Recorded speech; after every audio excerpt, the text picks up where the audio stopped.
I can't imagine singing for hundreds of people.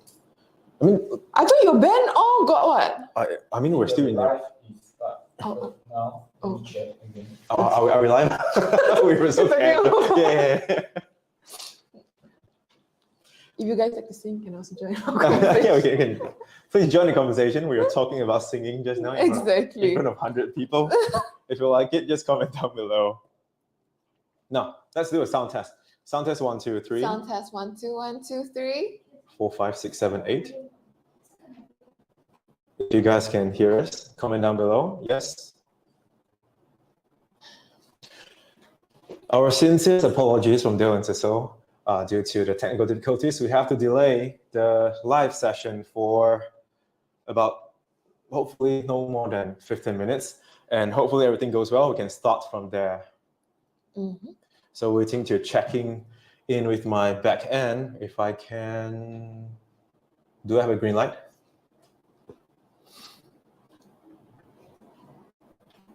So ladies and gentlemen, have you guys had a dinner? If yeah, what did you have for dinner? Trying to Fill up the... yeah, fill up the silence in the air. So what did you have for dinner? I had a just typical dinner, typical Asian style dinner. Chicken and rice. Chicken and rice. Chicken and rice. Yeah, yeah. What about you? I had noodles. Noodles. Yeah, noodles. And yeah, we're trying to keep it all in. A pro tip: never have too much food before a live show. I should have heeded your advice. Right? Yeah. Just started. Okay. Oh no, we just started. Just started the live. Okay. Like right now, are we live now? Yes. Like right now? Hi, ladies and gentlemen. Welcome back to another Dale and Cecil live show. If you can hear us, please let us know down below. Give us a thumbs up. Thumbs up. Thumbs up. Mic check 1, 2. Mic check 1, 2, 1, 2. 3, 4, 5, 6. If everything is okay, then we shall proceed. And definitely sincere apologies from Dale and Cecil for the delay due to technical difficulties. And hopefully the delay won't be much more longer. Hopefully keep it down within 15 minutes. Mm-hmm. And yeah, if I get a green light from team, then I shall start.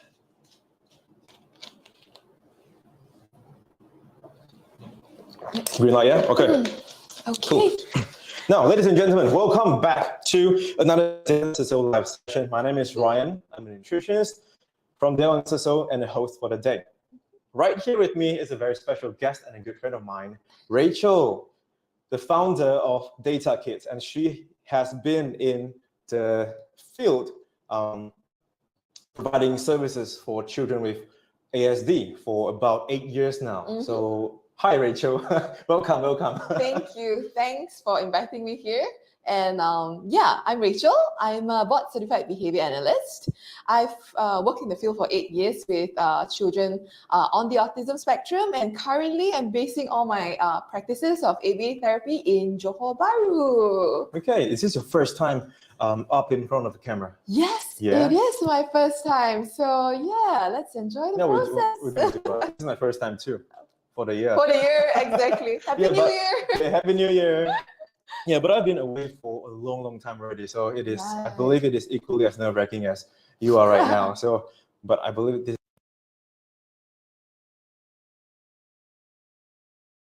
Oh, good.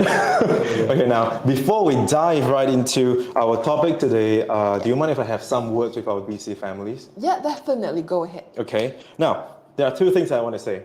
The first thing would be, today, during this session, we will be doing 5 lucky giveaways of this lunchbox. There'll be 5 for you. So for those who have liked, shared, and commented on the video, will be chosen at random by our admin throughout the whole session and simply just win. So what you need to do is just to share, like, and comment right away. So first thing out of the way, it's very cute, by the way. It is super duper cute. This is bear, and we have elephant here. And then watch this. We can do that. We can carry it like this. The ears, I know, so cute. So I want one too. you have one. No worries. Okay, so that's one, first thing out of the way. Now, the second thing is that we have a special promotion for our Shopee official store, and the promotion will be announced right near the end of the video. So if you don't want to miss out on a special promo, just stick to the end, join the conversation, and enjoy the show. Okay, now, since we got it right out of the way, let's get back to our topic today. My child isn't talking yet. What should parents do?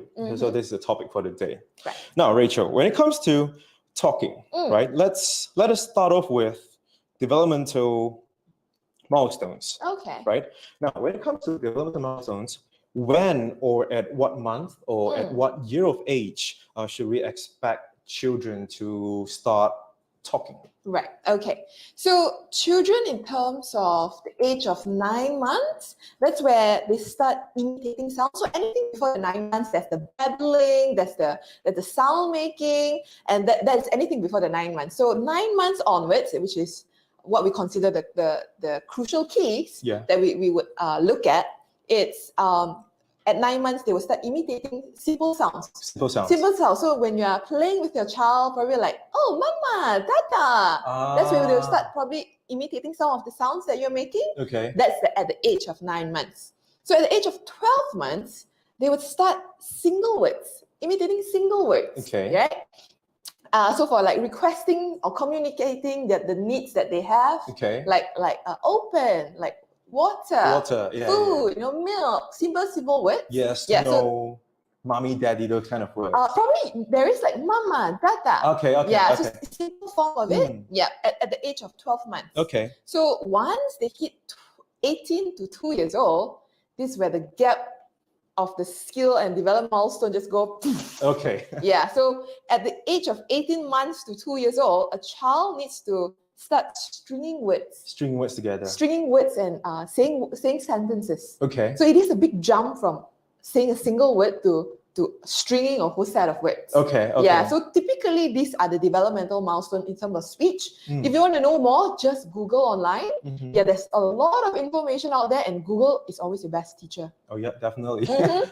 I did my uni times with Google a lot. Exactly. Now, when it comes to like 18 months to 2 years old, you mentioned something about stringing words together.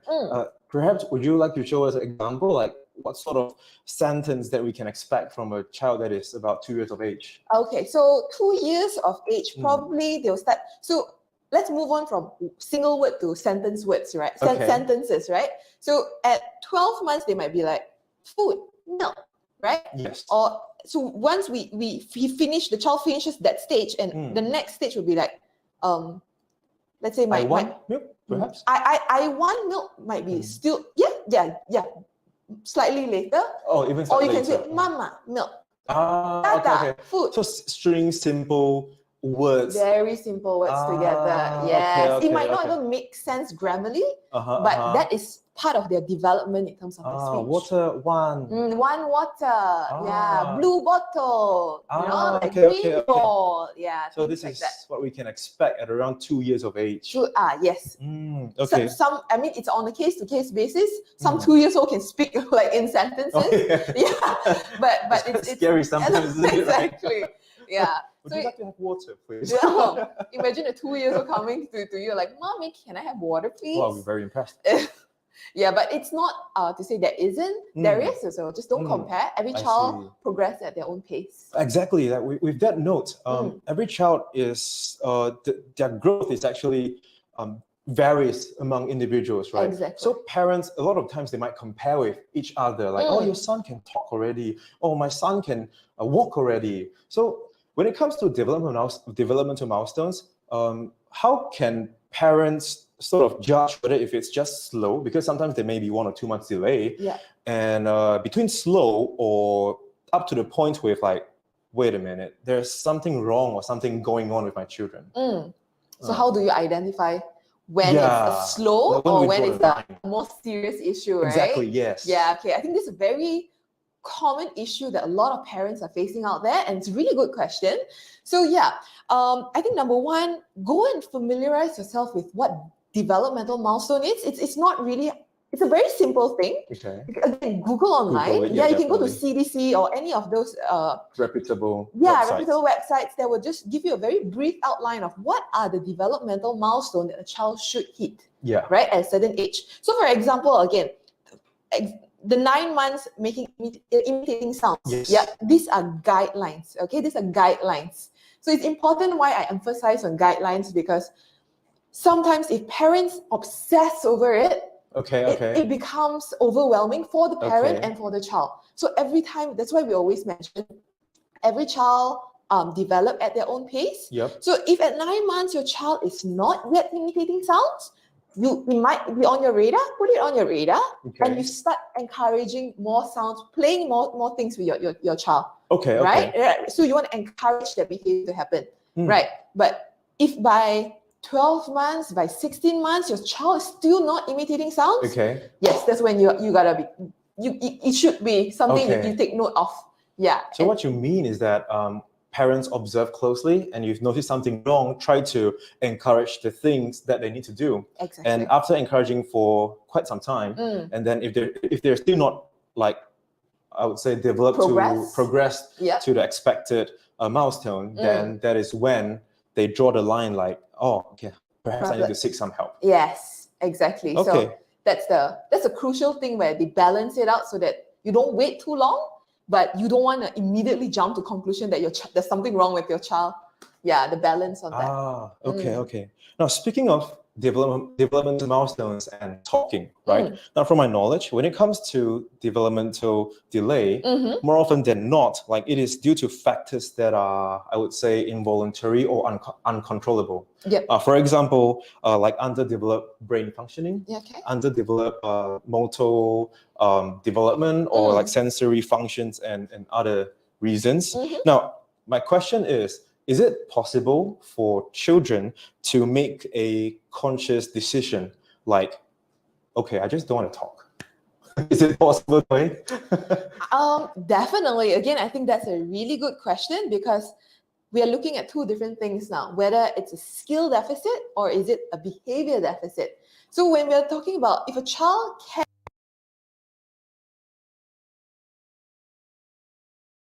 the child just chooses not to speak, and you no longer hear from this child, then there might be some psychological issue behind it. Yeah, did the child go through some form of trauma that the child decides to just completely shut themselves off? Yeah, and things like that, because that is more on a behavior deficit, because it's a behavior that they have the skill, they just choose not to do it. Yeah, typically due to the environmental factors, or it can be a lot of different things. Yeah, so it really is on a case-to-case basis, depending on what happened to that child.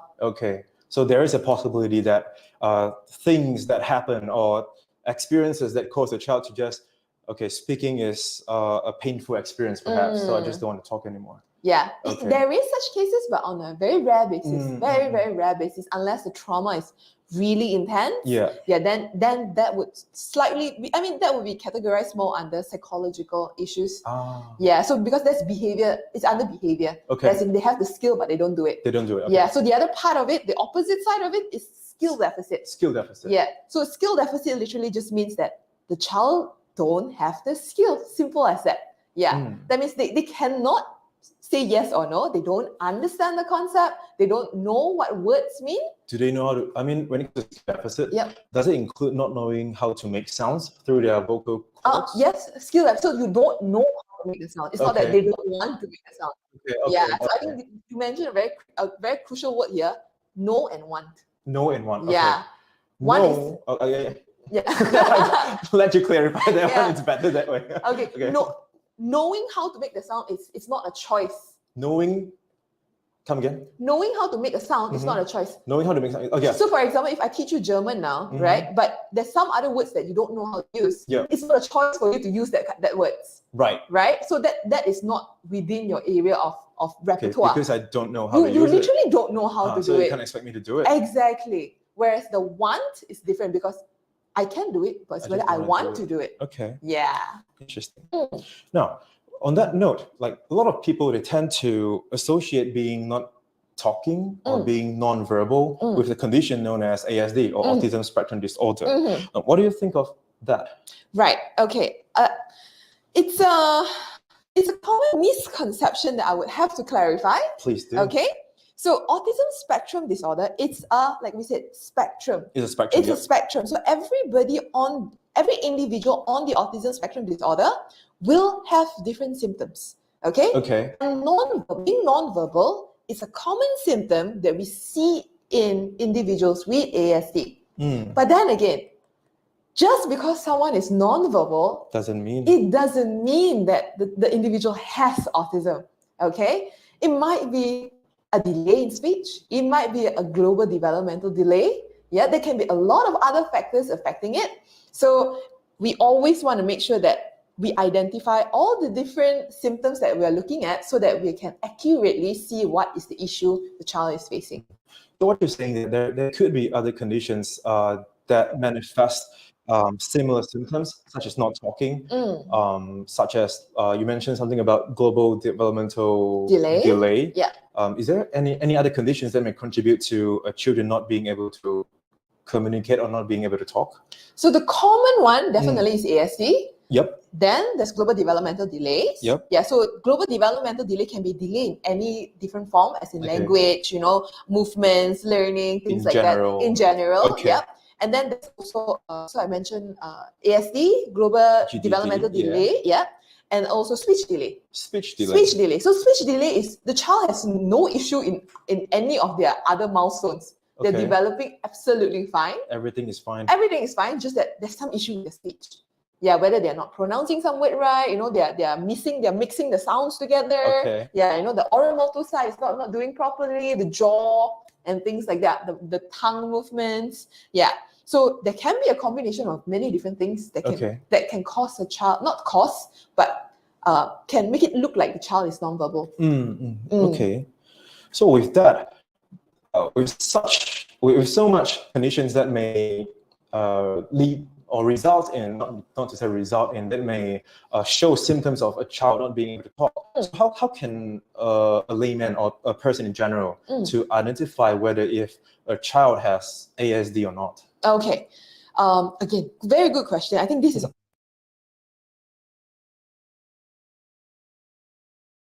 what are the symptoms? What are you looking at? Because if you're always going to just depend on like pediatricians or people to point it out on you, it's gonna be painful for both you and your child. So this awareness needs to be there. The knowledge of what is autism.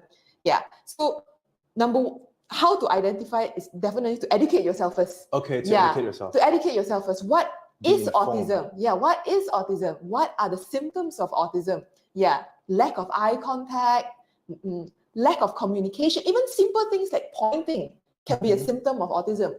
Because pointing means communication. At the age of 1, 2, a child should learn how to point around the environment or to drag your hand to show you the things that they need. These are all communication. Okay. So these are non-verbal communication where language are not developed yet. Okay. So it's common where children will come and hold your hand and be like, oh, this one. Oh, I want that thing.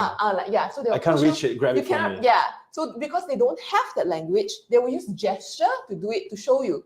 Yeah. So pointing again, it's a very common, it's one of the developmental milestones that we will check if a child is communicating. Okay. Because there are times where we have cases where children literally don't communicate. Okay. Yeah, they will just be running, jumping, running, jumping, running, jumping. Okay. Yeah, and they don't know what they need. So a lot of times children that need water, they will come to you for water. Yeah. If they need food, they need comfort, they want attention, they'll come to you for that. Okay. But some children don't. The awareness is not there. So communication is one of the lack of communication is one of the key symptoms for when it comes to identifying whether if a child has autism or not. Yes, one of the key symptoms. So, yes. Talking about communications, there are verbal and non-verbal communication. So the pointing part would be the non-verbal part. Exactly. So given that if, let's say, a child is able to, I would say, make some sounds through their mouth, right? Making some sounds, but not being able to use, I would say, language, perhaps, like water, off lights. Are those signs of autism as well? Again, it's a case-to-case basis. Again, a case-to-case basis. It's a case-to-case basis because we usually what we would do is we have to see what's the situation. Why is the child not speaking? Okay. Yeah, is it a skill deficit or a behavior deficit? Okay, right? so back to that. We're back to the basics again. I see. Yeah, I so see. given an environment where a child just needs to like point to things, you know, or just throw a tantrum or cry to get what they want, then there's no use of language. Okay, okay. Yeah. So again, the environment is not shaping the child up to use their language functionally. So they themselves, the children themselves, they deem that speaking is more inefficient compared Speaking to is more effortful. more effortful. More effortful compared to just pointing or just like whining If I or just throwing want, a I can tantrum. get a thing. Yeah. So I need to talk. Exactly. So it's very common when you see tantrums. It's immediately, most cases, I won't say all, but most cases, majority, is once the child gets what they want, they stop. They stop. Okay. Because they're using the tantrum to communicate with you. Okay. Yeah. A lot of parents see it as a manipulation tactic. But for in the children's point of view, perhaps it's the only way that they know how to get the things. Okay. So manipulation is from an adult way of seeing it. Okay. From a child's way of seeing it, it's as simple as communicating with you. Oh. Tantrum is a way of communication when they don't have the correct or functional way. Oh. Wow, it opened my eyes. That's great. Now, when it comes to, like you mentioned, there's a lot of signs or red flags when it comes to identifying whether if a child has ASD or not. So what do you recommend the first steps for parents to do, given that if they spotted, let's say, 2 or 3 signs of autism on children, they can't, they're not communicating, like you said, they're just running and jumping. Yeah. There's no verbal communication or there's no eye contact. Okay. So what would you recommend them to do? Really good question again. I gotta say, Ryan, you got a string of really good questions. Thank you. I've prepared, I've done my homework. Well done, you. Okay.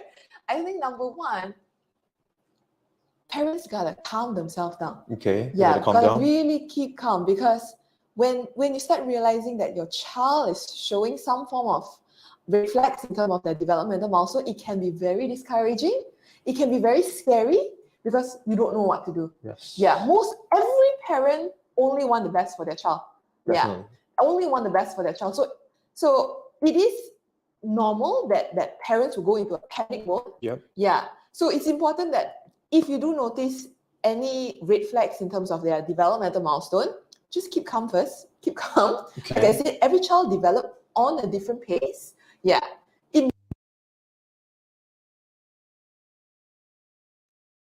Something more severe. So if like, for example, the 9 months one, you need to imitate, a child is expected to imitate sound. If they're not imitating sound at the age of 2, yes, that one you need to panic already. Okay. Yeah. But if the child is only like 10 or 11 months, try Just different keep ways. calm. Yeah, stay calm, try different ways. How can you help your child to reach that milestone? Yeah, okay, keep calm. And then I would say number 2 is educate yourself. Get informed. Get informed, educate yourself. How can I help my child reach this milestone? Yeah, if the child is not developing by its own, then how can I help the child? Thirdly, like I said, again, if it's already 2 years old, don't wait till 2. Yeah, don't wait till 2. If you already notice that by 10 months there's some issues going on, within 3 or 4 months of trying, and if it's not working, go seek professional help. Because professional, in terms of pediatricians or psychologists or any professionals in terms of this field, they will be able to identify things from a fresh lens. So when parents see their child, oftentimes there's some form of biasness, not because they want to be biased, but because they have to be biased, right? I mean, it's not because they have to be biased, but because you see the child on a daily basis. Yes. So you assume that it's normal for the child to do that. Yeah, it's not subjective. No, it's not. Is it subjective? It's not, how to say, it's yeah, not biased. It's not yeah. biased in a sense that, because you see the child every day. Yes. Compared to a professional that can come in and just assess the child from a fresh lens. Yes, I get you. Yeah. So definitely go and seek some professional help. Yeah. And if anything, your preparation of studying about the issue, about the red flag, would guide you in terms of what are the recommendation that the professionals can give you as well. Okay. Yeah, so Okay. as long as you both, the professionals and you, are seeing the same thing and you align in terms of what you want best for the child, that's where you can take the most important step. What to do next? What kind of therapy do I put my child in? Oh, interesting. So before we touch on therapy, there's a question that I like to get it out of the way. Okay. Now, when it comes to, because the steps would be, according to what you mentioned just now, the steps would be the first thing to do if you notice some red flags and you want to, before seeking professional help, would be calm down, right? Relax. Just calm down and think objectively, right? And then secondly, get informed. What sort of help should I go and get? Or is there really something wrong with my child? Yes and no and all that. And then move on to the third step, meaning go and seek for professional help, either through psychologist or pediatrician, right? Now, and the steps after that, I would assume it would be interventions recommended by the pediatricians or the professionals, right? Now, I believe a lot of parents have similar questions as I do right now, is that, do you agree, like, is there a golden period of time that is, when it comes to the timing of diagnosis or providing intervention, like, does it really have to be like what, between the age 2 to 4, or is there anything like that? All right. So this is very, very crucial because I think as the term for it, intervention, right? Intervention literally just means that you intervene on the problem early enough to reverse or to make the situation better. Right? So early intervention. So the golden period to intervene, most professionals would say at the age of 2 or after the age of 2. Because if you look at the developmental milestone, 2 years old, it's where the jump starts. As in, the child is expected to learn. So for example, 0 to 5 months, the child is probably expected to learn this much. 9 months, right? 12 months.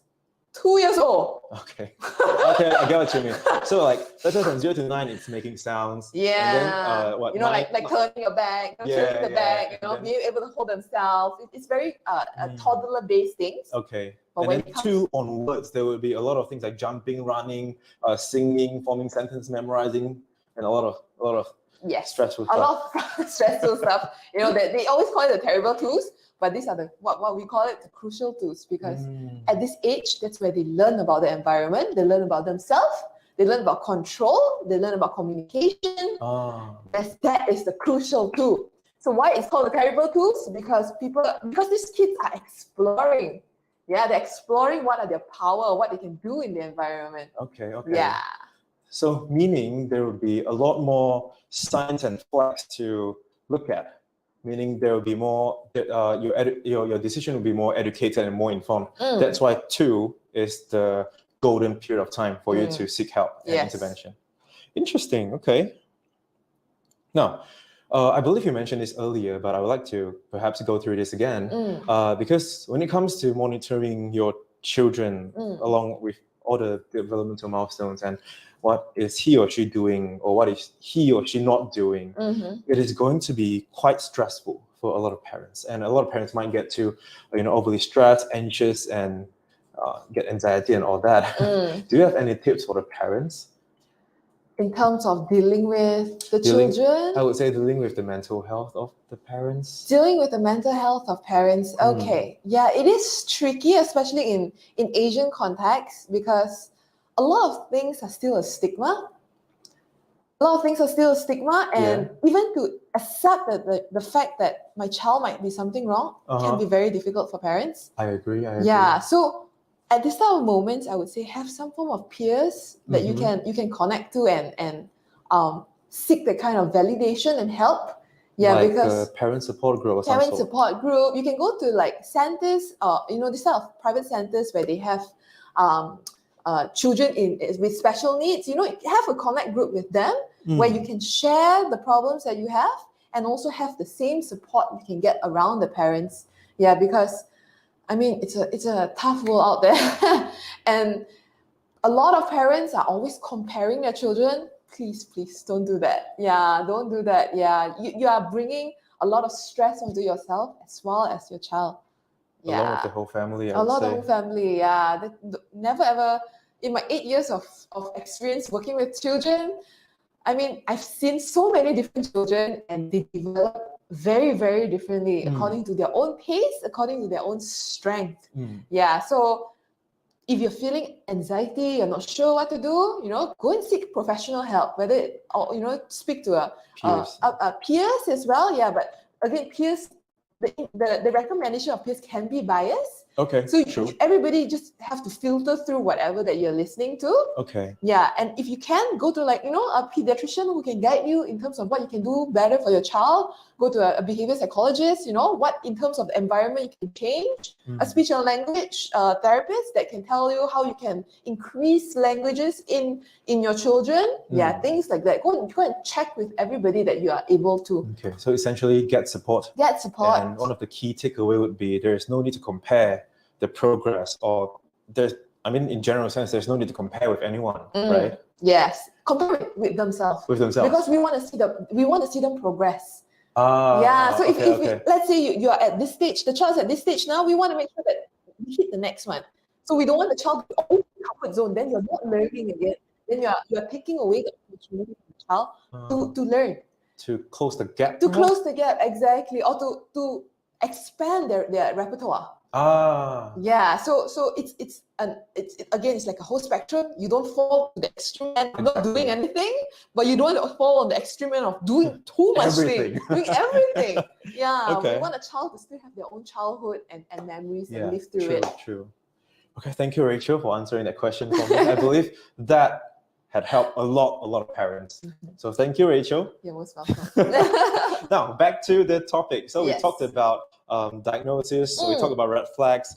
Let's talk about interventions. Okay. Right. So I believe when parents seek for professional help, especially interventions, get a diagnosis, the following steps would be recommending interventions or treatments. So what sort of treatments are there for children with autism? Right. Okay. So the common treatments that are available for individuals on the autism spectrum, number one, based on what is the issue first. Okay. So for example, a child with autism is diagnosed with some form of speech delay. Okay. So that's where we would refer them to a speech and language therapist. So they will be the one that identify what are the issues with the child in terms of their oral motor. Are they making are they mixing their not pronouns? Are they mixing their the sounds together? Are they blending it correctly? Yeah, because there's the issue where children will say ka, they will say ta,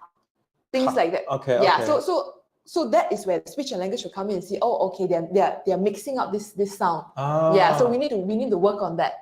Yeah, correct me if I'm wrong. Is it quite similar to things like dyslexia, but in a speech sense? That's an interesting way of putting it, actually. But yeah, technically, because it's all mixed up. Yeah, everything is mixed up. So if the children will be like saying a string of words where you cannot understand, just because the how to say that the words are just the sounds are mixing it up. The sounds are all mixed up. Control their mouth to make that sound. Exactly. So it's like the sound can be hard for some people. Right? Yeah.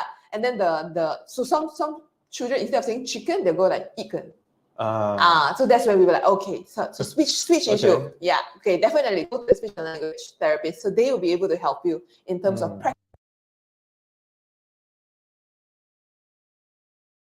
or anything that's the issues that they have with their speech development. Okay, interesting. Yeah, so that's one. That would be speech therapist. Speech and language therapy. Okay. Yeah. So the second one will be occupational therapy. So occupational therapy is the one where it's a therapy that helps individuals achieve their independence in a general sense. So like daily living skills, right? So gross motor skill, fine motor skill. So the ability to hold a pen. So it's very common we see children grip pen like that. True. But if you're 7 years old and you still grip pen like that, something's not right. That would be gross motor? This will be fine motor. Gross motor is more body. Body in like you're walking halfway and then you fall down.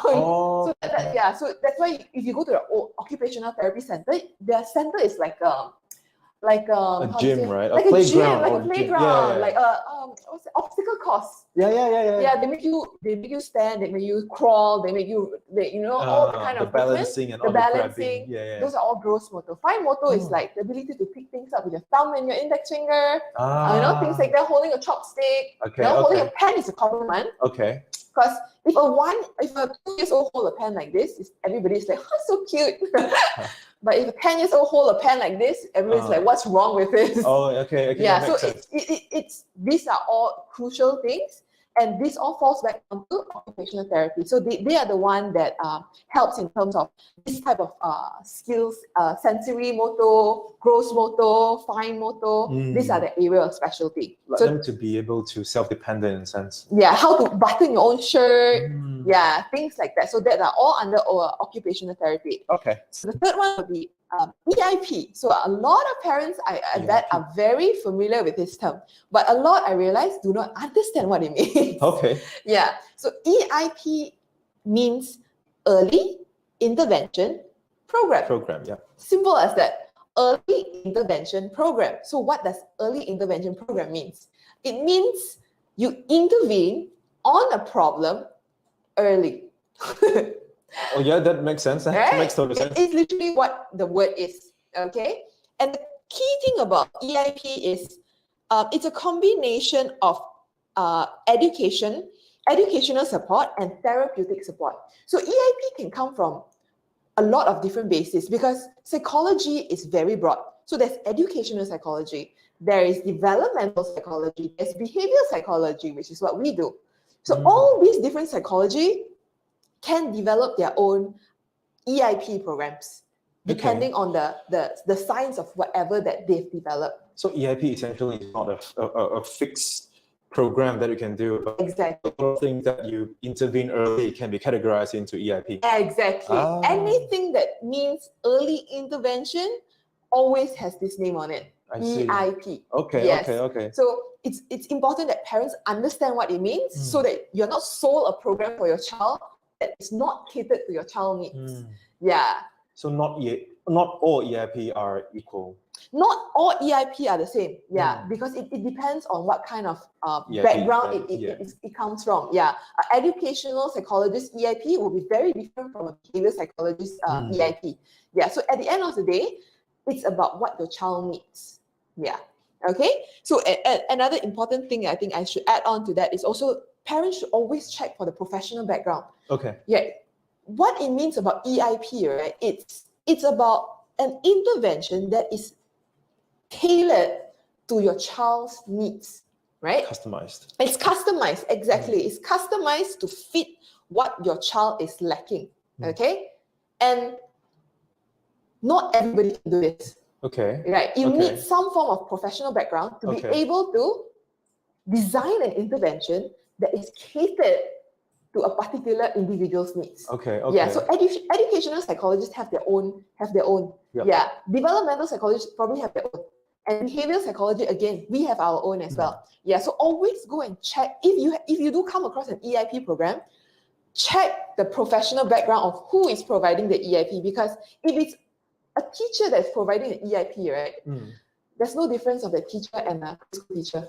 Okay. Yeah, there might be slight difference. Okay. Slightly difference, but it wouldn't be what we would categorize as an effective EIP. Okay, I get what you mean. So when it comes to EIP, there different fields provide different services customized specifically for that child, him or herself. Exactly. And from the same professional, and a different child to the same professional, the EIP can be different. Very. Because it is customized to that child. Precisely. Yes. Okay. Yes. Interesting. Yeah. So anything is fine as long as it's from a professional. Yeah, because like you wouldn't want a nurse to do a surgery for you. Same thing. True. The same concept of that.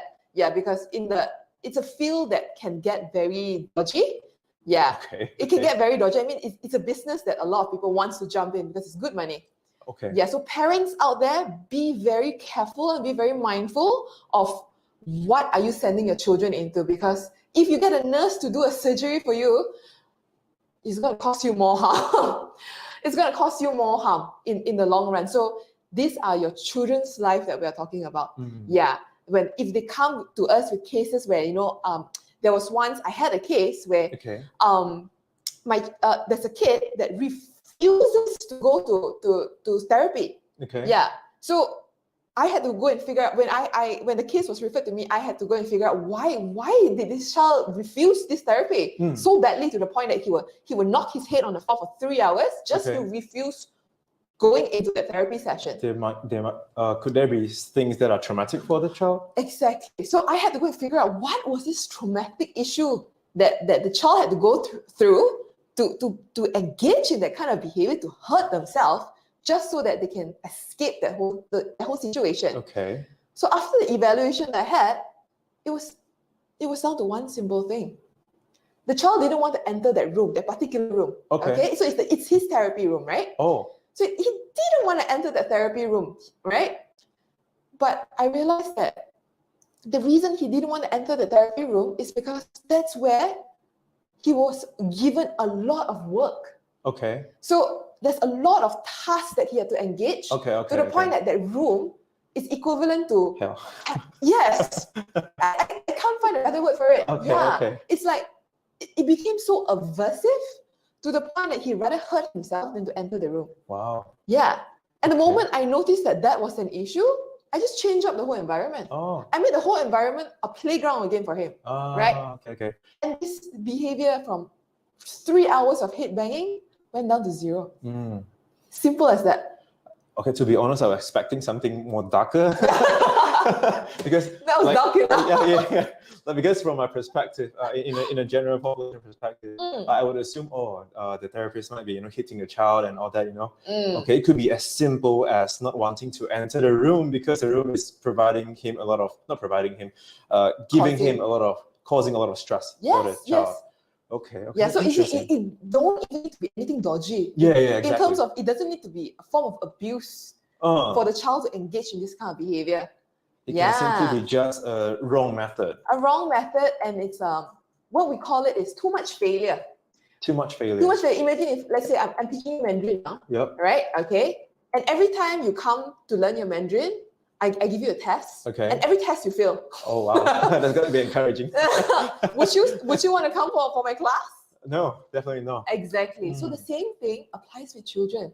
Sometimes we forget that children are just that simple, true. It's just that simple. Yeah. Okay. So Rachel, when it comes to intervention, would you like to perhaps elaborate more on ABA itself? Like what sort of things specifically that you do to children? Children. How do we help our children? Yeah, exactly. Yeah. Okay. So ABA therapy, again, I think it's a therapy that is coming into light now. It's a trend coming on. Okay. Because in Asia, in Asia context, it's not very common yet. Yeah. But even though if you Google online, if you look for autism therapy, the first few that you would see is always ABA therapy. Okay. Because ABA therapy is known as the golden standard of treatment for autism. Okay. Yeah. So what is ABA? ABA means Applied Behavior Analysis. So breaking the words down again, we come from the psychology of behavior. The psychology of behavior.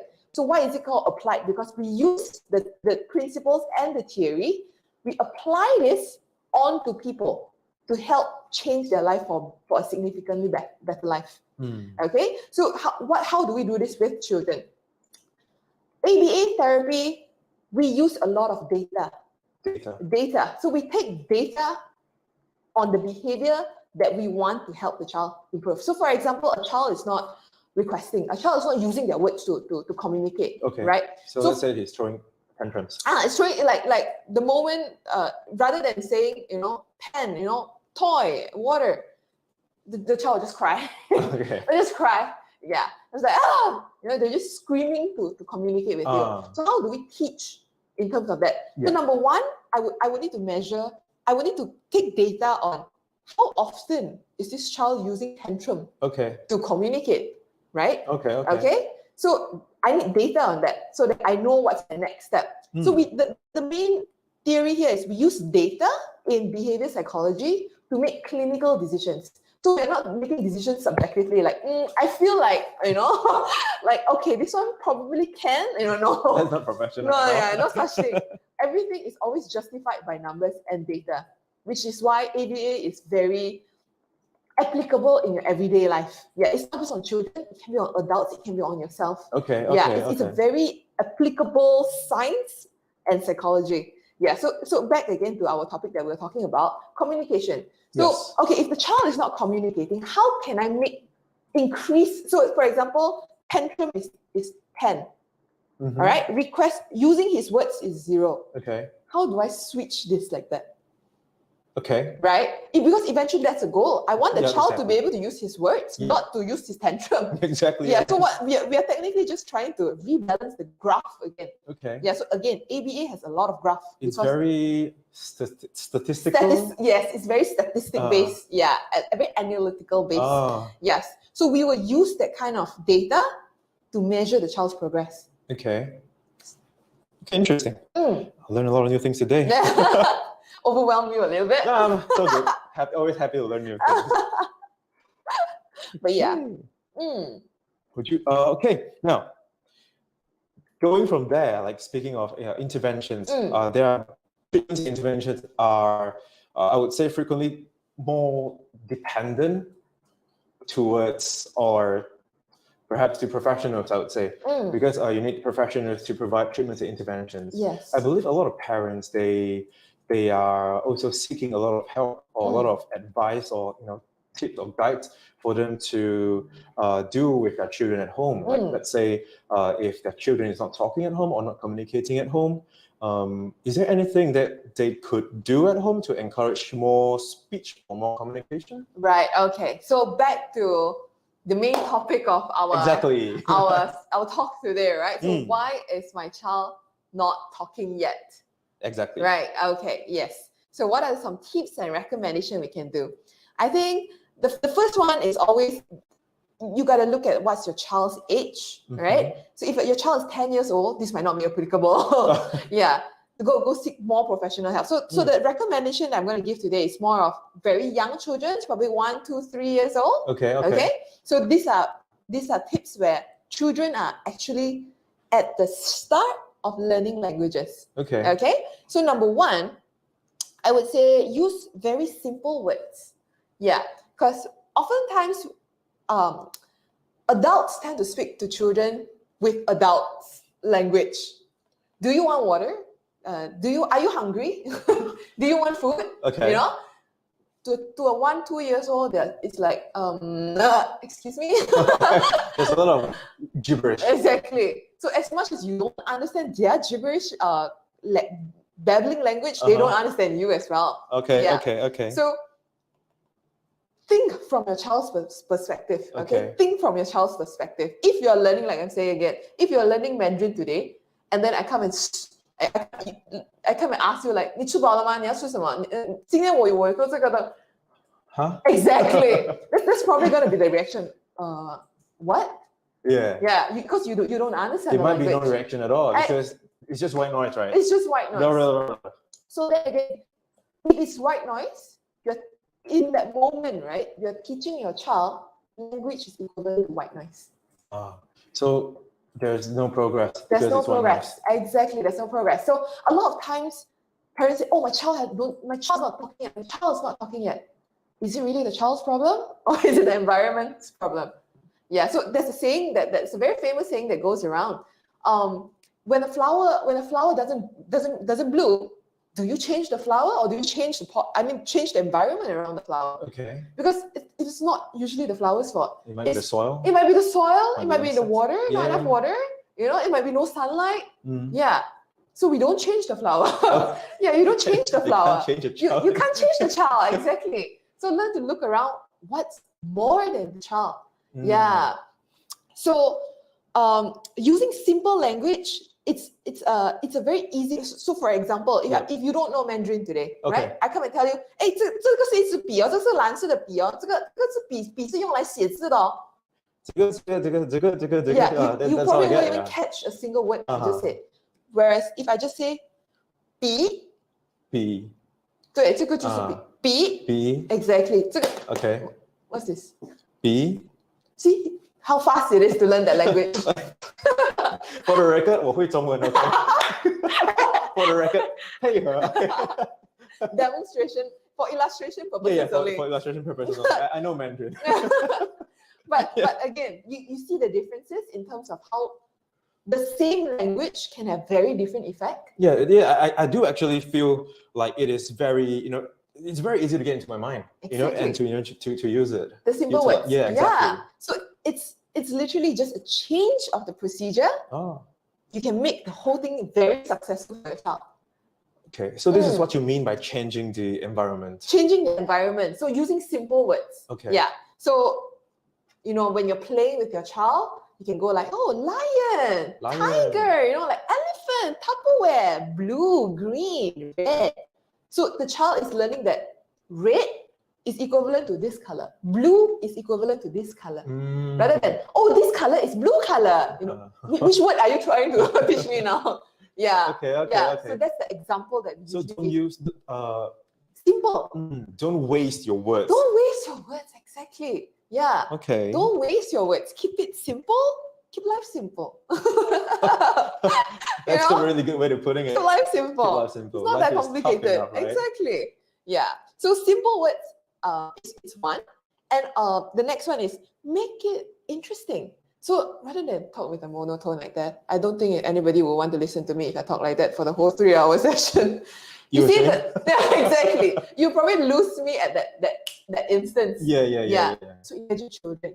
Yeah. So you want water? Water. Like lion. You can use that different sound. That's why when you watch children programs, it's always very dramatic, interactive. Yeah, it's very dramatic in terms of the sound. Here and there. Because it catches their attention. So when people come to us and say, oh, my child's not paying attention. Okay, show me. What are you doing? And then you see the parent go like, oh, apple, like pen. This is apple, this is pen. I mean, if you don't find it fun, your child is not going to find it fun. I see. Yeah, it's simple as that. It's always back to the basics. Yeah, exactly. Like one of the key takeaway today is like things might not be as complicated as an adult might think. Exactly. Things could be as simple as that place is giving me too much stress. Exactly. Things, it's not fun enough. Okay. Yeah. So simple things like that can make very, very big difference in your child's life. Yeah. So simple words using fun intonations. Okay. Intonations. Okay. And then third one, I would say teach functional words. Functional words. Because at the end of the day, we want them to be able to communicate. But there's only so much you can do with red, blue, green. Okay. You cannot just go red, blue, green all the time. But you need like water, food, hungry, mum. Okay. Functional words. You want to teach them these kind of things. Things that are able to send a message. Exactly, things that are able to send a message. Because if you think about it, these are the things that always cause tantrums. So this is the key. These are the things that always cause tantrum. When a child is hungry, but you don't know that he's hungry, how is he going to communicate to you? He's probably going to lie on the floor, flip a few rounds until you figure out. Yeah, exactly. It's like you're playing a guessing game, like this one. You make it sound quite fun though.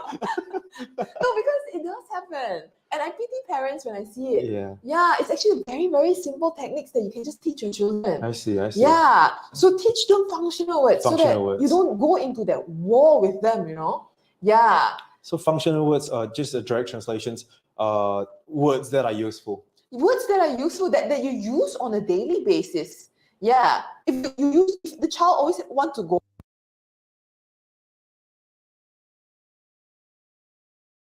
biscuit, Okay. milk, The name of the things that I want. The things that they want, functional things. Because if on a contextual basis, if a white child, a Western child comes over here, the child's not going to eat rice, I'm not going to teach the child rice because they don't eat it on a daily basis. Yeah, so I need to teach it according to what the child's environment is. If the child eats bread more often, there's no point I teach rice. Okay. Functional words. I see. In that sense. So functional words, does it include like things like words like yes, no? Yes, no. It can be. Yes, it is in a way functional, but yes, no are hard to teach. Because it's hard to grasp the concept of yes and no. The concept of it, so that one is slightly more advanced.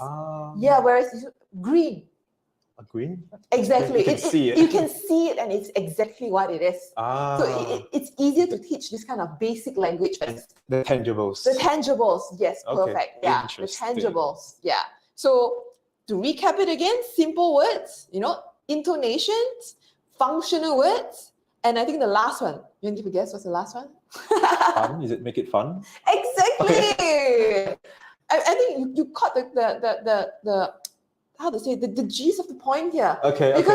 Because if it's not fun, like I said, if I spoke like that throughout the whole 1 hour session, I'm not sure how many of you all will fall asleep. Yeah, so today we'll be having Rachel here and talk about Exactly. things that are falling asleep myself.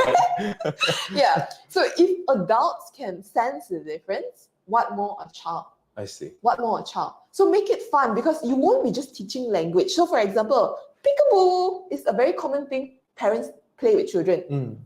What are you teaching in that? Peekaboo, you're teaching eye contact. That's one. Okay. You're teaching language. Peekaboo. Peekaboo, yeah. Yeah. Okay. Because it's simple sound that the child can pick up. You're teaching interaction. We're So teaching the hand motions as well, right? Interaction, because the child's going to be looking at you. Yeah, and he's going to look forward when you open up your hand again. Okay. So that kind of social interaction you're teaching your child. I see. Yeah, so in a peekaboo game, right, you're teaching already 3 skills here. Interesting. Yeah, so I never thought of it that way. and the best part is it's fun and engaging. I see. Rather than you go to a baby and say peekaboo, I'm like, let's start for life. you might get scarred for life. But you see the difference, right? Yeah, I'm literally saying the same thing using different methods, and it makes so much difference. It's not what you say, it's how you say it. Exactly. It's how you do it. How you do How it. you teach it. Yeah. Wow. Yeah. I believe that helped a lot of parents and future parents. I really do hope, because really these are foundational skills that I think everybody that want to be a parent or are parents really, really need to know. These are all very, very functional skills. Exactly. I totally agree on that. Now, on that note, how would you, when it comes to positive reinforcements in children, learning stuff, right? Learning new things, I assume you would agree that positive reinforcement or positive encouragements would play a huge role in that as well. Yes, definitely. So in behavior psychology, we have a golden saying, a very famous saying out there: behavior goes where reinforcement flows. It rhymes. Yeah. It makes a good song. It makes a good song. Yeah, exactly. It can be like a rapping song out there now. But listen to it again. Behavior goes where reinforcement flows. So what does that essentially mean? It means that when there is reinforcement, behavior will increase. As simple as that. Yeah. So for example, if you're learning Mandarin, example, if he doesn't know Mandarin, but yeah, if you're learning Mandarin, would you like to pick a language? I'm just kidding. Okay, I speak all Spanish. languages. How about Spanish? Wow, zero. ¿Cómo estás? Yeah, let's take Mandarin for Let's example. take Mandarin for example. Yeah. So imagine you come to my class, okay? You're an adult coming to my class. Okay. All right. Every time you come, I teach you something. I also test you on something. Okay. All right. And in every test, you fail. Okay. All right. Would you still want to come to my class? I would say it's either my problem or the teacher's problem. Yep. And the biggest problem here is you wouldn't even want to go to the class anymore. Yeah, because it's so disencouraging. Yeah. So let's switch up the situation a little bit now. Okay. If you come to my class and every class you score 100. Okay. And I'm like, good job, Ryan. You're doing so well. You look at that. You see, that's so clever, boy. Well, I like this teacher. You see the difference? Yeah, definitely. Okay. So that's literally what it means. Reinforcement. Behavior goes where reinforcement flows. Yeah, you reinforce the behavior will increase. This is a scientific proven fact. Yeah, we're not just saying this because, no, I saw this on a quote, no, this is data, proven data. Okay. Again and again and again, showed in research. Okay. Yeah. So encouragement will bring in results. Anything in terms of reinforcement. Yeah. And the thing is, people gotta understand what I think is reinforcement might not be what you think is reinforcement. Okay. Because, for example, if I like to eat sweets, but you keep giving me bread. Okay. Even though the intent is to give, Oh. you're not giving me what I need. Okay. You get what I mean? Okay. Yeah, so yes, it is a simple fact, but there's a lot of other crucial things that's underneath the umbrella. Details, The fine details in it, yeah. So that is something I think everybody should apply in their life and just take note of it. Like what are the things that you enjoy doing, that you find reinforcing, and how can you help if you have a child or you plan to have children next time, how can you make an environment that your child can thrive and be successful? That's a very great way to put an end to all of our questions that we're going to go through today. Okay. I don't even need to do a closing. Basically what she said. So essentially what we're going to do now is to move on to our Q&A session. Okay, sure. And through the back end, as you can see here in my phone, there's a lot of questions, right? Well done, guys. I like how you guys are paying attention. Really, really good job. Good job. Awesome, guys. Now, before I actually move into the Q&A session, as promised earlier, there are a few announcements that I need to make.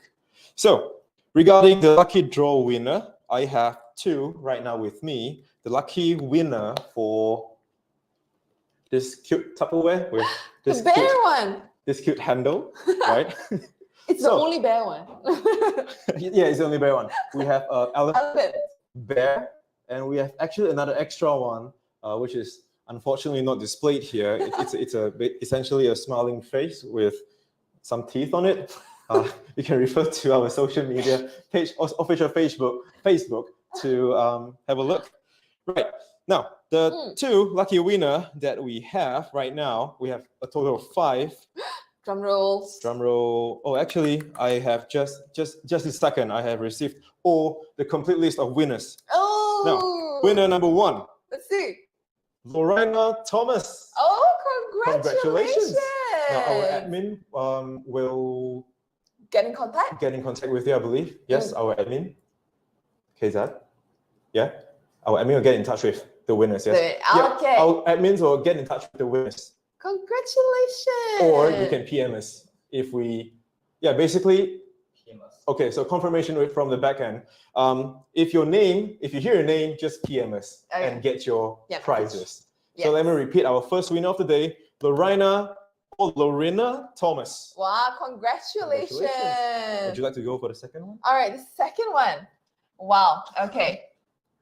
The second one is Cornelia Raymond. Congratulations. Congratulations. Please PM us. Yeah, drop us a message. Yep. To redeem this little cute Tupperware. Exactly. So the third winner, I'll go for it. It's easy. I'll go for it. Grace Chai. Grace, congratulations. Please drop us a message. Well done. We'll see how it goes. And would you like to go for the fourth one? Okay, fourth one. 𝗓𝗓_Muhammad_Noor. Congratulations. Thank you. 𝗓𝗓_Muhammad_Noor. Nice. Please drop us a message. Yes. And finally, I'll go for it. Okay, go for it. 𝗬𝗵𝗶𝗹𝗱. Wow. Congratulations. Well done. All of you have won a cute Tupperware. The 5 of you have won the cute Tupperware. Yep. The others are going back with good knowledge. Yeah, exactly. Yeah, definitely. Right. The others are going back with really, really good knowledge. Yeah. That's the way to put it.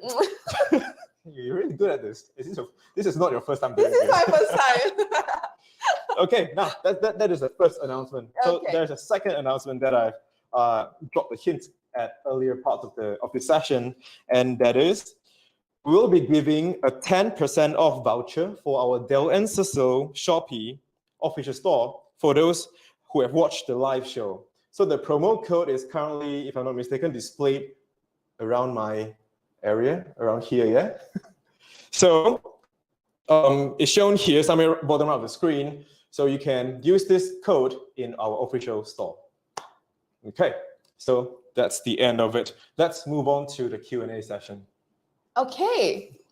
Okay. I bet there's a lot of questions. There is a lot of questions. Wow, okay. Well done, everybody. You're listening really well. Okay. Now the first question would be, Rachel. Yes. What is the difference between autism and developmental delay? Okay. Right. So very good question, whoever that asked it. Well done. Okay. So global developmental delay, right, is any form of delay in terms of their milestone. So like I mentioned earlier, it can be a language delay, it can be movement delay, as growth motor movement delay, it can be some learning delay, it can be cognitive delay, yeah, it can be a little bit of this, but not to the severity of autism. Okay. Yeah. So when pediatricians are not too, when a child is showing just mild symptoms of this and that here and there, they probably wouldn't want to quickly categorize the child under autism because it's not fair. Yeah, Yeah. true. And So the label is very tough. the label is very severe, yes, because autism is a spectrum disorder. So developmental delay can be any form of delay really that could be overcome. Being early enough. Okay. Yeah. So I mean, in essence, the word itself is what it is. That developmental delay is just a form of delay in your child's developmental milestone. Okay. Whereas autism is a whole different thing already. Okay. Yeah, it can be very severe, it can be very mild. Yeah, it's depending on what's the situation. Yeah, but generally, ASD is always some form of social interaction issues. Okay, communication. Yeah, communication is part of it. So Okay. social interaction, as in you don't know how to interact with peers. Okay. You prefer not to. Okay. You know, things like that, and also some form of delay in the language. Yeah, so these are the main two criteria when we look at ASD. Okay, I believe that pretty much covers it. Thank you for the question. Thank you for the question. Well done. Okay, now question number 2. My girl is only talking to her toys, of which I don't understand. How I know if it's normal? She's 2 years old. Okay, really good question again.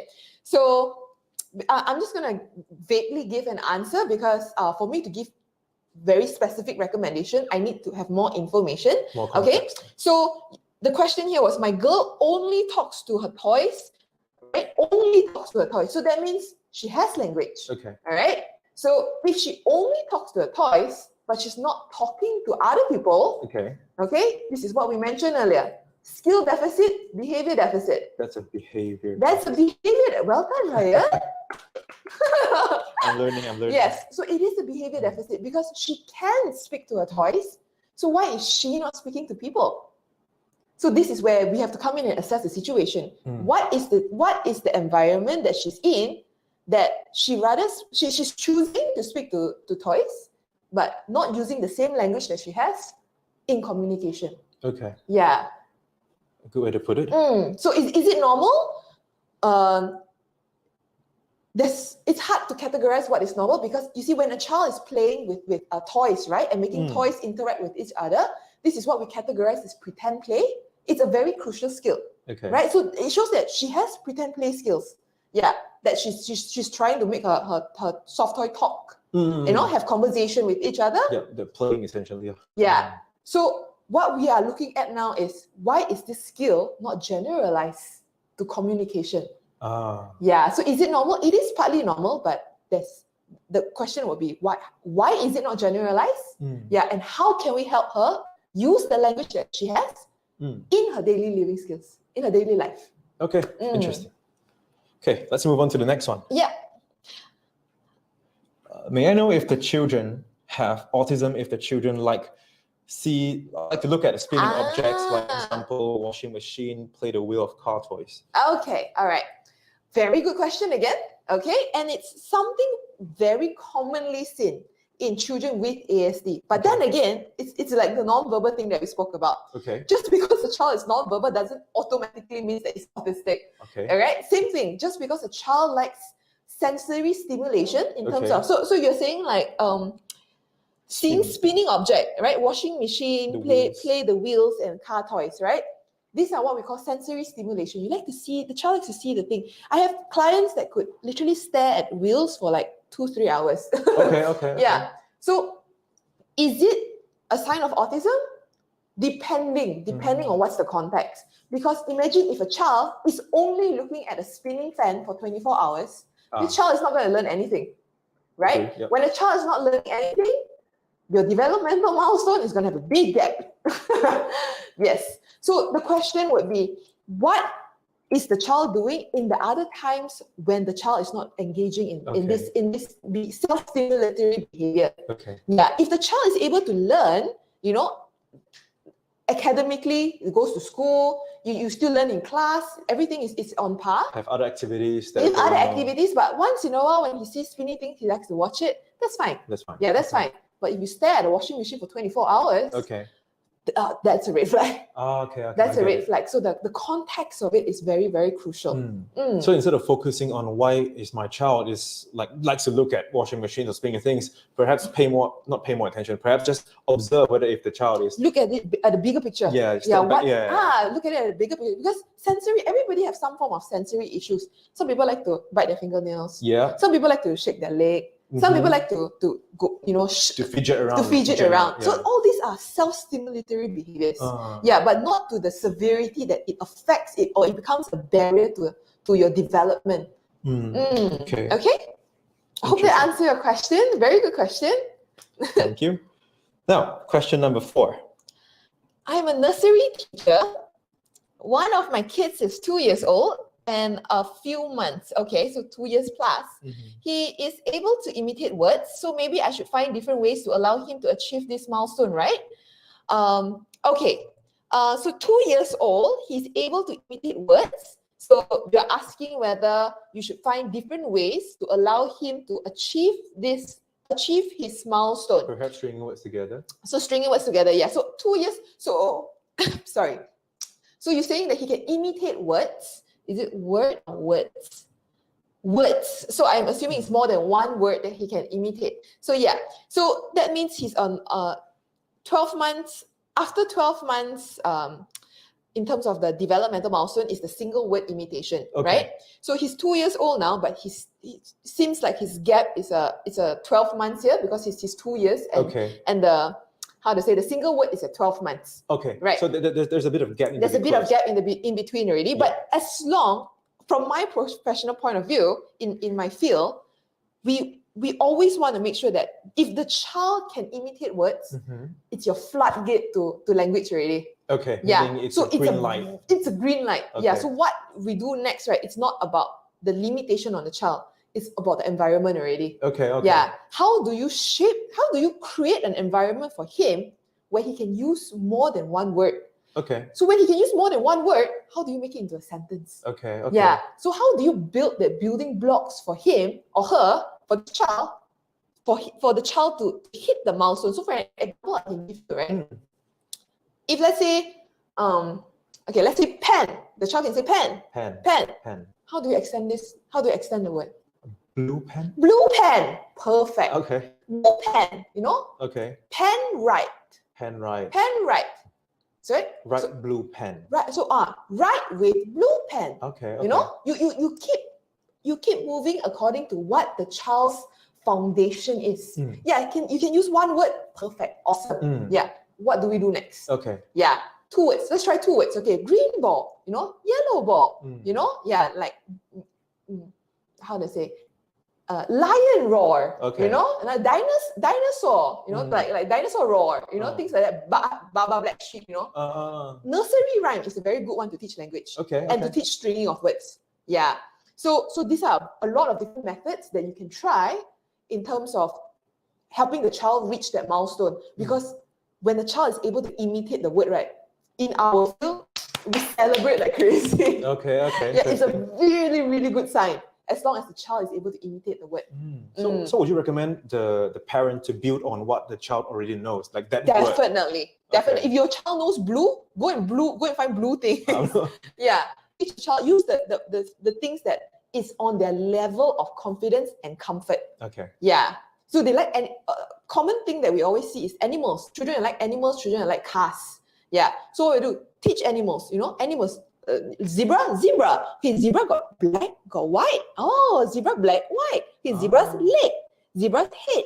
You're teaching body parts. You're teaching a lot of different things from the one thing that the child likes. Okay. So you expand their repertoire like that, so that they won't be resistant to learning. Build with success. Build with success, exactly. Well done, Ryan. I'm learning. Yeah. Proud of you. It's a good question still. Thank you. Very good question. Okay. Looking at the time, I believe we have time for, let's say, 3 more questions. Would you agree? Okay, yeah, sure. Let's go for it. 3 more. Let's see who's the lucky 3. I would say this is question number 5. we had this one, yeah? Yes. Yep, we're at number 5. Okay. My girl is 2. If she wants something like milk, she only points to it but never speak despite me keep mentioning that's milk. Is it normal? Okay, very good question, and it's something very commonly it's a common question we get from parents. Okay, so number 1, I think it's important to to know that her ability to point is already a milestone. It's good enough for her because she's learning to communicate with you, even though it's non-verbal. So now what we're trying to do is, I'm assuming what this parent is trying to do is to transfer this skill of non-verbal communication to a verbal communication, as in rather than pointing, you do milk, right? So, there's really no shortcut to this, really. Okay. Because I need to look at what's the situation. So if the child is always pointing, so example, if you're the 2 years old, okay, you keep pointing, right? Okay, let's say this is milk. Let's say this is milk, okay? I say, oh, milk. Do I say it? No, Okay, you say milk, which is non-verbal, right? Okay. Milk. You want milk? Do you want milk? This is milk. Do you want to drink milk? Right? Okay. Will it be overwhelming for you? Yeah, I would say so. Yes. Yeah. It gets a bit annoyed sometimes. Yeah. Exactly. So it's the context of how is the situation, how is the environment, in the sense that why is the girl not choosing to use her words? Okay. Does she even? Was it milk? Yeah. So is she even able to say the word milk? Yeah. Again, is it a skill deficit? Is it a behavior deficit? Okay. Yeah. We need to figure which one is it before I can even introduce what intervention that the child or the parents can use. Yeah. But depending on the context, if the child is able to point, the child is able to communicate. Yes. So that is a very good sign already. Yeah. So the thing now is, how do you get the child to verbally request? Yeah, that one can be tricky. Yeah. And I would say, if possible, go and seek help. Yeah. Because from my point of view, I will need to know more things before I can recommend something more useful, in a sense that it can be more effective. Like, are there any other words that she can say instead of just milk? Exactly. So if the child can say ball, okay, I teach the child to use ball first. Okay. Ball. All right. Then let's see if she can try something else. Just build from her interests first. Yeah. As much, like earlier we mentioned functional words. Yes, functional words is important, but don't take away the joy of it. Yeah, don't take away the joy of it. Otherwise, it becomes a punishment already. True. Yeah. That's very true. Yeah. So that would be my kind of feedback on that. Yeah. Okay. So I mean, just to add on that, from your answer, like what sort of help can this parent seek? For example, like in what field? In what field? Yeah. Okay. So because she mentioned that she never speaks despite Keep mentioning that's milk. she never speaks despite we keep mentioning that's milk. So this is where I would question: is it her ability? Okay. Is it? Is there any issue with the oral motor that she's not able to say the word milk, or is not able to make any sounds or meaningful words? Yeah. If that's the case, speech and language. Okay. Yeah. So they can come in and help you identify. Oh, okay. Probably you're doing this. The way you're communicating with her might be not right. So that's why she's not using her words functionally. Right. So speech and language can be an option to help. And otherwise, ABA therapy. Because ABA therapy, we deal with the whole developmental milestone. Yeah. So whether it's speech, motor movement, gross motor movement, a fine motor movement, vocal sound, we do every single thing. Because if you think about it, everything is a behavior. Even speech is a behavior. Because if you can speak but you choose not to speak, it's behavior. It's a behavior. Yeah. So that's where we would come in and help parents identify. Oh, okay. Probably the reason she's not speaking, she's not using her words because it's easier to point than to use my words. So what's the point of using my words? Yeah. So simple things like this. So we will need to do an assessment to see, okay, how does she do in a generic environment if she needs help? Yeah. So another key things that I can advise is a very famous BCBA, 𝗪𝗵𝗶𝗹𝗮. She has a son with autism. Okay. Yeah. So she is very, very passionate in helping young parents with children with autism. So a recommendation that she gave, right, is the thing called the shoebox the shoebox intervention, where you present to the child no more than 3 times the word. So like, for example, the milk, right? Milk, milk, milk, I will give. Because imagine if you use the milk, right, 15 times. Milk, milk, milk, this is milk, milk, this is milk. Say milk, milk. Yeah, it will become a punishment procedure already. I see. Yeah, you're punishing the child for not saying it. So then you're creating language as an aversive thing for the child. Yeah, so 𝗵𝗵𝗶𝗹𝗶, what she says is her recommendation and in terms of increasing language in children is using this shoebox practice where you mentioned this only 3 times. Anything that the child wants. Phone, phone, phone, okay? Pen, pen, pen. There we go. Has higher chance that the child will imitate the language. Instead of forcing it. Instead of forcing it out of the child, you're teaching the child that language is equivalent to reinforcement. Yeah, I can use my language to get what I want. Okay. Yeah. So you can try that. It might not work for your case, but that's one of the methods that professionals would recommend in terms of increasing speech and language for children that can communicate. Interesting. Thank you, Rachel. Thank you for the question. So where are we now? Are we at we had last 3, right? Yeah. This is the second one we're going into. Is this the last one or the second last one? Is this it? Now I will take 2 more for we'll you guys. take 2 more. So we'll do until this one. Okay, sure. This one, sorry. Okay. We're at this one now. Right. Okay. You want to go for it? Okay, so question number 6 for today. My son is almost 19 months old, but he doesn't point. Whatever he wants, he only grab my hand to get it. Is it normal? Okay. All right. Okay. So this is what we call communication. So what we're looking at is 2 different things here, right? Okay. Communication and language. Okay, communication and language, it always goes hand in hand, but you can separate both things. Okay? So you say that your child is using your hand, he will grab your hand to get it, right? But he wouldn't point. Okay? At the end of the day, it's communication. So if he grabs your hand for help, it is a form of communication that he needs help. Yeah. So that is better than nothing at all. Okay. Yeah, that's better than nothing at all. Why is pointing a crucial part of developmental? Because yes, it is a form of communication also. Again, it's also fine motor skills. Okay. It's also fine motor skills. So with the ability to point, it gives the child more control. Because imagine there's no adults in the room, or there's adults that he's not familiar with, or the child is not familiar with, your child might not go and grab the person's hand. Yeah. Yeah. Whereas this, on his own hand, he has a lot of control.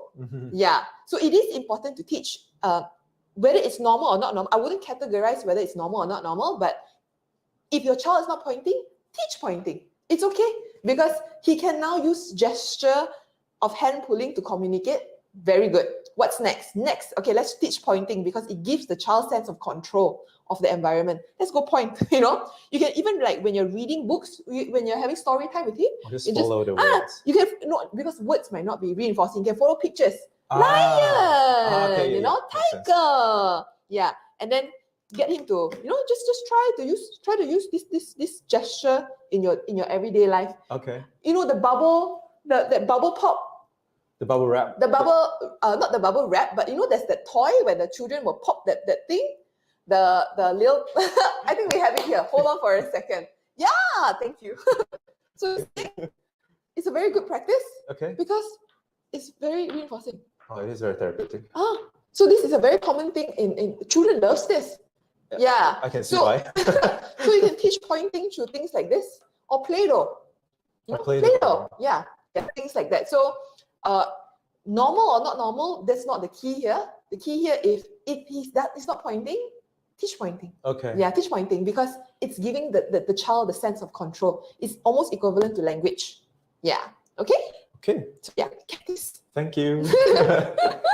Now, our last question for tonight. Last question. This one, I believe so. Okay. Shall I expose my girl to YouTube? 𝗂𝗂𝗶𝗶. I'm sorry, I'm not familiar with that. No, it's a very famous channel where our kids love their songs. It's very interactive and things like 𝗂𝗂𝗶𝗶. Yes. Yeah, you would know, right? Yeah. Okay. Shall I expose my girl to YouTube to guide her in terms of talking? Okay. I think, again, very, very good question, because I think a lot of parents out there have this same question. Do I give my children screen time? Yeah. How much screen time do I give my girl? And I think your intent here is really good, because you want to expose your girl to increase her language in terms of talking, right? You said talking, in terms of talking. So if I break it down for you, here's the thing. 𝗂𝗂𝗪𝗏 and YouTube, right? It's a one-way stimulation. Okay, because you're watching it. You're watching it, exactly. Talking is a two-way stimulation. Okay. There's a speaker, there's a listener, and a person that answers. Okay. Yeah.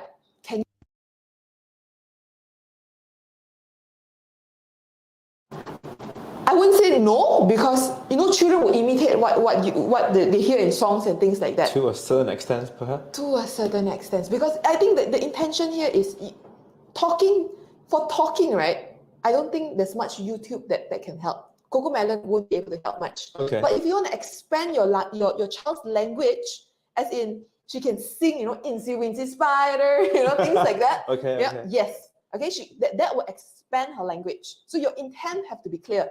If you want her to learn to talk, YouTube probably wouldn't be a good option. But if you want to let your child expand her language, learning new words, then yes. Yeah, but to a certain extent, because with 𝗂𝗂𝗪𝗏, with YouTube and things like that, when parents introduce, what we often hear is the issue becomes tantrums, because they want the phone. Oh, yeah. They want the phone all the time. Yeah, because it's too reinforcing for them. It's too fun. Yeah. So then you create a whole different problem for yourself again. Exactly. Yeah. So it's back to, what is your intent? If you want her to talk, probably YouTube wouldn't be the answer to it. But if you want to expand her language, to get her to sing more songs, Imitate more sounds. Yeah, 𝗂𝗂𝗪𝗏 would be a good one, because it's very interactive. Oh. And the children might start to take more sounds imitate more sounds from what they hear and things like that. You just have to be careful, because it's a one-way interaction stimulation. Yeah. And parents will need to find a balance of it as well. You need to find a balance of it. Yeah. There's a whole another topic. It's a whole different topic out there already. Yeah. But it's a really good question, because a lot of parents face the same thing. Yeah, but it's at the end of the day, you have to go back to what's the intent. Yeah, what's the intent of it? If it's talking, probably the intent is not right. But if you want to expand the repertoire of her language, then yes. Okay, thank you, Rachel, and thank you, everyone, for all of the questions. All of them are very good questions. Really good questions, yeah. It shows that you guys paid attention. Well done. Exactly. Impressed. And I realized we do actually have quite a few more questions that are unanswered.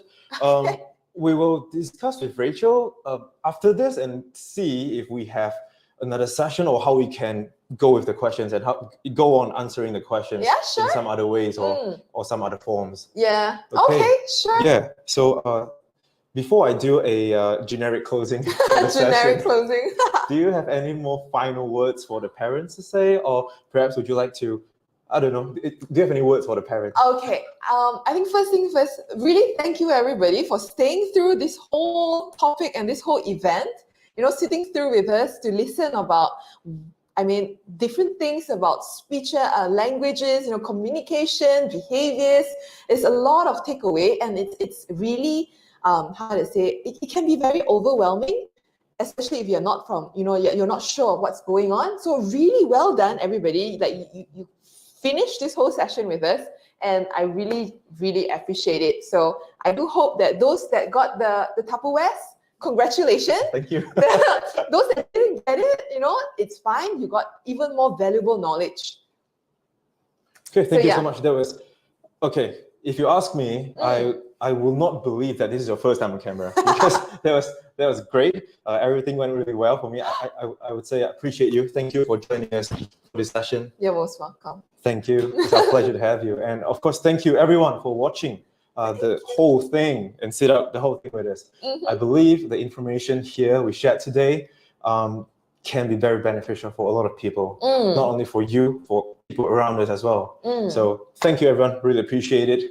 And before we do close the whole thing, just let me I have to advertise because, okay, simple thing. Now, take a look at our Miracle series. It is good for the brain, IQ and EQ together with you. Thank you everyone for watching, and we will see you next time. Bye. Bye.